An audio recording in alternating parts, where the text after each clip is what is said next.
BJP में बाकी होता ही नहीं है। मैंने बताया ना कि कार्यकर्ता व्यक्ति को नहीं चुनाव चिन्ह को चुनाव लड़ता है। अच्छा सर, आप कल्याण सिंह जी की सरकार को भी देते हैं, योगी जी की सरकार को देते हैं, इन दोनों सरकारों में तुलनात्मक करें तो इस सरकार में और उस सरकार में विशेषताएं क्या रही? दोनों सरकारों में पिता और पुत्र का संबंध है।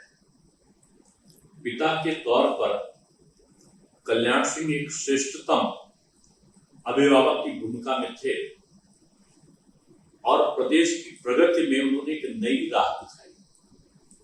जंगल राज से उन्होंने स्वराज की तरफ डाइवर्जन किया, रामराज की तरफ डाइवर्जन किया। बहुत सारी समस्याएं हमने साल, धारा 370 साल, ट्रिपल तलाक साल, CAA साल,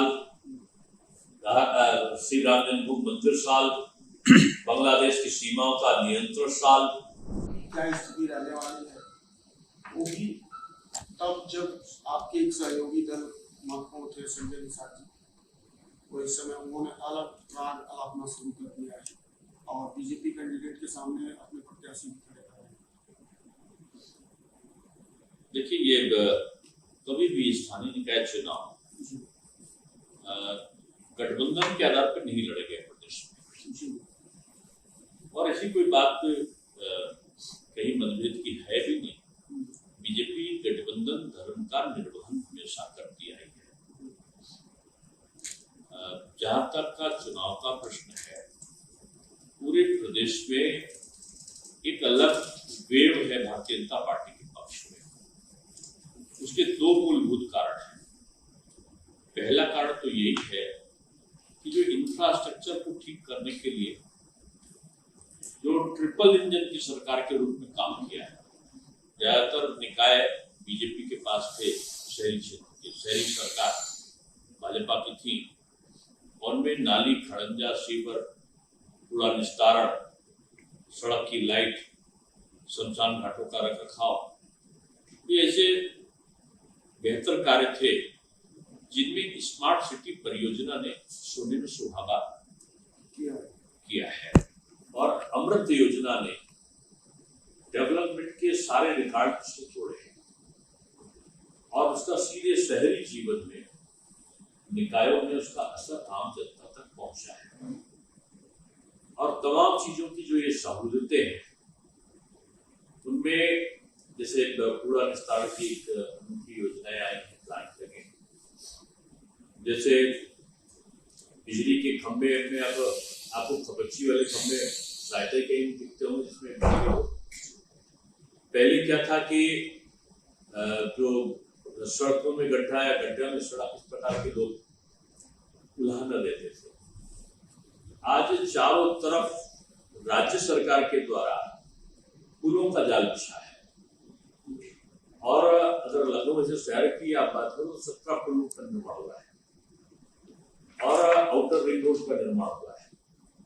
और अगर आप देखो तो पूरे जो प्रदेश में है, पहले एक एक्सप्रेसवे की कल्पना करते थे तो लोग खुशी से झूम जाते थे।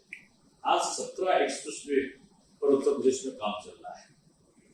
आज 20 हवाई अड्डे, पहले 2 थे हवाई अड्डे, आज 20 हवाई अड्डे क्रियाशील होने की स्थिति में पहुंच रहे हैं। आज सड़कों में देखें तो 4 लेन सड़क और जिसको मैंने एक्सप्रेसवे का नाम दिया वो तेजी से चले हैं। पब्लिक ट्रांसपोर्ट में आज मेट्रो रेल 6 जिलों में संचालित हो रही है। तो इंफ्रास्ट्रक्चर का सीधा प्रभाव समन्वय के साथ कि जो राज्य सरकार है, केंद्र सरकार की योजना है, उसके साथ समन्वय स्थानीय निकाय का हो तो बेहतर तरीके से होती है। पुल का निर्माण नगर निकाय नहीं करती, लेकिन सड़कों का रख रखाव और तमाम चीजें का काम नगर निकाय में होता है। तो उससे क्या है कि एक बेहतर वातावरण बना है और उसके साथ चारों तरफ आज जो अवस्थापना संबंधी सुविधाएं हैं वो बढ़ी है।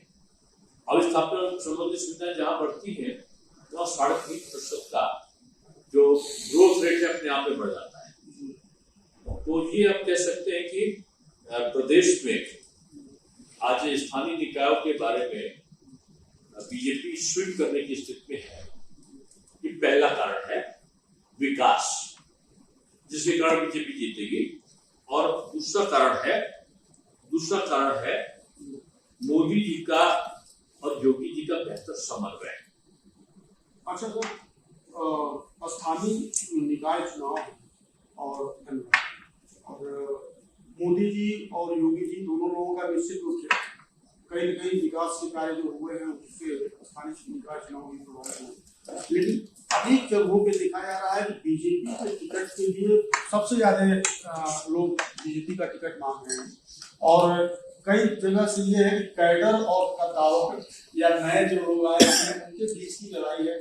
जो बाहर से लोग पार्टी में आए हैं, बीजेपी में लड़ाई नहीं होती। बीजेपी में अपने अधिकारों का प्रस्तुतिकरण होता है चुनाव के पहले, और चुनाव में निर्णय हो गया प्रत्याशी के बारे में, फिर सब लोग मिलकर चुनाव लड़ाते हैं। बीजेपी का प्रत्याशी बहुत पहले तय हो जाता है। बीजेपी का प्रत्याशी है कमल का फूल, जिधर कमल का फूल है उधर ही उसके कार्यकर्ता है। इसमें बागी जो बीजेपी के कार्यकर्ता होंगे टिकट न मिलने का वो कितना नुकसान करेगा? बीजेपी में बागी होता ही नहीं है। मैंने बताया ना कि कार्यकर्ता व्यक्ति को नहीं, चुनाव चिन्ह को चुनाव लड़ता है। इसलिए बीजेपी में व्यक्ति की अहमियत नहीं है। बीजेपी में कमल के फूल की अहमियत है और राष्ट्रीय और प्रदेश के नेतृत्व। कानून व्यवस्था की जो स्थिति है अभी इतना हाईलाइटेड, अभी का मुद्दा रहा है, क्या इसका भी कुछ स्थानीय निकाय के चुनाव पर असर होगा? देखिए, ये चर्चा का विषय हो सकता है जी, लेकिन इसका सीधा कोई भी मतलब स्थानीय निकाय के चुनाव में नहीं है। स्थानीय निकाय के चुनाव में जनता की अपेक्षा होती है कि नाली, सड़क, खड़ंजा, पूरा विस्तार, मार्ग, प्रकाश, पानी की व्यवस्था कौन करेगा, और ऐसे जनप्रतिनिधि को भी चुनते हैं। इस प्रकार के मुद्दों का मैं समझता हूं कि कोई विशेष स्थान नहीं होता, लेकिन निश्चित रूप में बड़ा मुद्दा है, चर्चा अवश्य होगी। अच्छा सर, आप कल्याण सिंह जी की सरकार को भी देखे हैं, योगी जी की सरकार को देखे हैं, इन दोनों सरकारों में तुलनात्मक करें तो इस सरकार में और उस सरकार में विशेषताएं क्या रही? अगर दोनों सरकारों को 10 नंबर देना हो तो किसको कितना देंगे आप? दोनों सरकारों में पिता और पुत्र का संबंध है। पिता के तौर पर कल्याण सिंह एक श्रेष्ठतम अभिभावक की भूमिका में थे और प्रदेश की प्रगति में उन्होंने एक नई राह दिखाई। जंगल राज से उन्होंने स्वराज की तरफ डाइवर्जन किया, रामराज की तरफ डाइवर्जन किया, और उनके समय वो प्रक्रिया चली और उस प्रक्रिया को गतिमान बनाने का काम योगी आदित्यनाथ जी ने पुत्रवत किया। अगला मेरा प्रश्न है कि अभी आज किसी संस्थान की रिपोर्ट आई है, किसी अंतरराष्ट्रीय संस्थान की, कि भारत विश्व में जनसंख्या के मामले में सबसे बड़ा चीन को भी शायद पीछे छोड़ दिया है। जनसंख्या के 142 करोड़ के आसपास भारत की आबादी होगी। तो बीजेपी सरकार जनसंख्या नियंत्रण कानून या समान नागरिक संहिता पे कब कुछ? देखिए, इस पे बीजेपी ने अपना विचार पहले ही प्रकट कर दिया है, उससे समर्थन नहीं। और खासतौर से धर्म गुरुओं को भी कहूंगा, आग्रह करूंगा कि जाति, धर्म और संप्रदाय से अलग हटके इस गंभीर विषय पर चिंतन करें। आज जापान बूढ़ा हो चुका है, चीन बूढ़ा हो चुका है, रशिया बूढ़ा हो चुका है, और सबसे ज्यादा नौजवानों वाला देश आज भारत है। इसलिए हमारी प्रगति की जो यात्रा है वो सबसे तेज गति से चल रही है। लेकिन अगर ये आबादी की रफ्तार न थमी तो निश्चित रूप में एक समय दूर नहीं है जब भारत भी युवावस्था की जगह वृद्धावस्था की श्रृंखलाओं में उसकी गणना होने लगी। ये एक अलार्म है, खतरे की घंटी है। और इसमें सभी राजनीतिक दलों को सामूहिक रूप में समान नागरिक संहिता और जनसंख्या नियंत्रण पे मिलकर विचार करना चाहिए। बीजेपी सरकार इस पर कोई पहल करने जा रही है? करेगी निश्चित रूप से, तो हमारे एजेंडे में संकल्प में है। हाँ, आपके एजेंडे में 370 का राम मंदिर का 2 समस्याएं तो साल हो गई। अब कानून नहीं, हमारे वहाँ बहुत सारी समस्याएं अपने साथ, धारा 370 साल, ट्रिपल तलाक साल, CAA साल, श्री राम जन्मभूमि मंदिर साल, बांग्लादेश की सीमाओं का नियंत्रण साल। तो एक दो ने जितने भी संकल्प लिए थे और नई शिक्षा नीति का विषय वो सॉल्व, तो जितने वायदे किए थे शायद बीजेपी की सरकार पहली सरकार है जो सारे संकल्पों पे पूरा कर चुकी है। लेकिन कॉमन सिविल कोड को पूरा करेंगे। मैंने कहा कि बीजेपी संकल्पों को पूरा करने वाली पार्टी है, संकल्प किया है तो वो पूरा भी होता है। 2024 का जो लोकसभा चुनाव है उसको आप इस स्थानीय निकाय चुनाव को सेमीफाइनल या जो कुछ भी कहा जा रहा है कि जो उसके पहले पूर्वाभ्यास है, तो उसको किस रूप में आप देखते हैं? देखिए, स्थानीय चुनाव स्थानीय समस्याओं के आधार पर स्थानीय नेतृत्व को देखकर होता है। प्रदेश का चुनाव होता है प्रदेश के नेतृत्व की संभावना और सक्षमता के आधार पर होता है। लेकिन केंद्र का जो चुनाव है वो राष्ट्र की सुरक्षा, समन्वय, सौहार्द, प्रगति, स्वास्थ्य, शिक्षा ऐसे तमाम गुण विषयों पर आधारित होता है और नेतृत्वकर्ता की योग्यता का आकलन, उसकी कार्यक्षमता का मापन, ये बड़े विषय होते हैं। और मैं समझता हूं कि इसमें अगर तुलनात्मक अध्ययन किया जाए तो मोदी जी के नंबर सबसे ज्यादा है और उनके बाद दूसरा नंबर कोई आता दिख नहीं रहा है। अपने छात्र जीवन का कोई संस्मरण देखिए, जो युवाओं को बताने लायक हो संदेश क्या है, बचपन में जब मैं शायद 3वीं कक्षा में था तो मुझे एक नया शौक लग गया था कि 10वीं और 12वीं का क्लास का मैं पढ़ने लगता था। मैं गणित लगाने लगा, मैं विज्ञान का वो करने लगा, हाई स्कूल और इंटर का। मेरे घर के सामने एक गुप्ता जी का परिवार रहता था, वो रेलवे में काम करते थे और वो जो थे पेटी बांधते थे चमड़े की, और 5 बजे में लड़के पढ़ते दिखाए तो पेटियों से मारते थे। तो दोनों लड़के बजाय गणित और इतिहास पढ़ने के वो मनोहर कहानियां और सत्यता पढ़ते थे, क्योंकि पिता उनसे नाराज रहते थे तो वो हमको अपना होमवर्क दे जाते थे, सॉल्व करते थे। तो हमको वो गोदी में उठा लेते थे और गुरुजी कहते वो दौड़ते थे, तो गुरुजी कहते थे। और वही गुरुजी मैं बाद में हुआ, मेरे मन में आया कि गुरु सबसे बड़ा है, इतने बड़े होके भी मेरे पैर छू रहे हैं, मुझे गोदी में लेने पैर छूते, गुरुजी प्रणाम। मैंने कहा मैं गुरुजी बन गया और छात्र जीवन की वो घटना 3 से 4 की मुझे यूनिवर्सिटी में टीचर बना लिया। अटल जी के साथ कोई संस्मरण आपका? देखा नहीं मैंने उनके साथ, वही बहुत आपका उनके साथ संस्मरण, यानी अटल जी की गोद में मैं बैठा हूँ और अटल जी मेरे पूज्य पिताजी को अटल जी का सानिध्य प्राप्त था। अटल जी के सानिध्य में पिताजी ने काम किया है, हालांकि काम तो उन्होंने दीनदयाल उपाध्याय जी, पूज्य दीनदयाल जी के सानिध्य में किया है, तो उसमें अटल जी का आना जाना उनसे परिचय होता था। तो एक बार मेरे घर पे भोजन बसंत और जनसंघ के बाद भारतीय जनता पार्टी को बनने की प्रक्रिया 1980 के घटना होगी और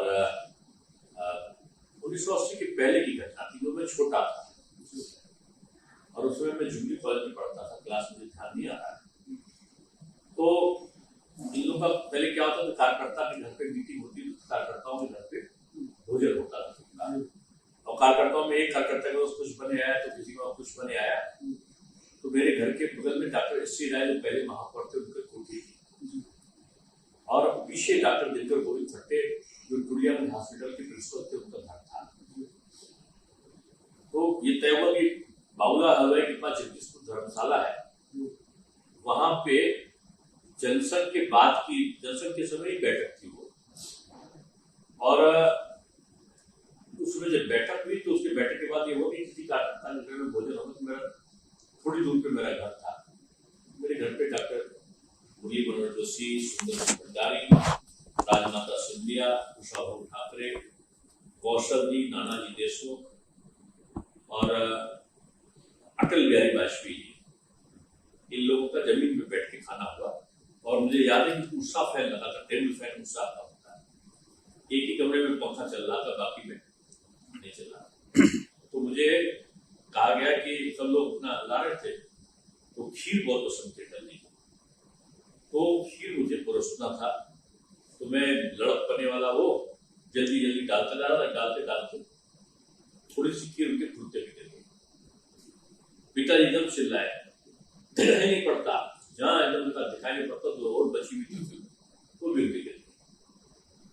अब ये था कि मार पड़ेगी जिससे, लेकिन अटल जी ने विषय बदला और उन्होंने उल्टे पिताजी को बुला रहे, कंजूस पाला जी, लड़के भी चिल्ला रहे हो, इसे ठीक तो किया, अब मेरा कुर्ता पुराना हो गया, नया कुर्ता लाओ। तो तुरंत तुरंत नखास बाजार से, मुझे याद है नखास से कुर्ता आया, डॉक्टर दिनकर गोविंद खट्टे कुर्ता खरीद कर लाए चिकन का, और फिर अटल जी ने पहना और अटल जी ने बुलाया क्या ठीक किया यार। तो अटल जी के साथ बहुत सारे संस्कार है। अटल जी का चुनाव में मैं कार्यालय का इंचार्ज था और प्रबंध समिति का मुख्य भूमिका थी मेरी उनके चुनाव संचालन में। और आखिरी चुनाव में एक ऐसी घटना घट गई, ये लास्ट चुनाव था, सारी महत्वपूर्ण प्रक्रिया मेरे अंतर्गत हुई, तो उनका इसलिए भी मिला मुझे, और सीधे उन्होंने फोन करके, बगैर कोई तीसरा आदमी नहीं, कोई पीए नहीं, उन्होंने 2006 में मुझसे कहा, डॉक्टर तुझे चुनाव लड़ना है। और दूसरे दिन नहीं, तीसरे दिन चुनाव की लास्ट डेट, कहाँ से लड़ूं, कैसे लड़ूं, उनका कि मैं लड़ो, मैं आऊंगा। मेरा नामांकन भरा, कमिश्नर बहुत सारी है। अच्छा, 2024 में क्या आपकी योजना है, आपका क्या भूमिका रहने वाली है? बीजेपी में कार्यकर्ता की कोई योजना नहीं होती है और कार्यकर्ता की कोई भी दृष्टि अपने बारे में नहीं